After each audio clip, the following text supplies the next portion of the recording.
হ্যাঁ হ্যাঁ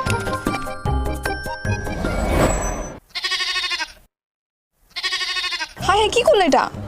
ওর খুব বড় জাদু দেখার ইচ্ছা ছিল, দেখিয়ে দিলাম। কি রে, কেমন লাগে? না, তুমি বন্দিই থাকো। আচ্ছা, তুমি যে তো মজার মধ্যে জাদু জানো, আমাকে একটু শেখাবা? শেখাতে পারি, কিন্তু একটা শর্ত আছে। কি শর্ত? আমি তোমার সত্যিকারের বয়ফ্রেন্ড হতে চাই, সারা জীবনের জন্য জীবনসঙ্গী হতে চাই।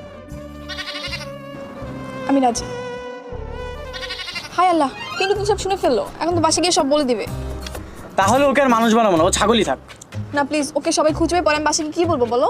আরে বাসায় যে বলে দিবে তোমার চাচাতো ভাই এক শহর থেকে আরেক শহরে একটা মেয়ে কিনে চলে গেছে। কি পিন্টু বাবু, কেমন লাগে? আমাদের বিয়ের পর তোমাকে আবার পিন্টু বানিয়ে দিব। আচ্ছা এখন চলো। কিন্তু পিন্টু? আরে ও একা একাই যেতে পারবে, চলো। প্লিজ মিরাজ, প্লিজ আমাকে এখান থেকে বের করো।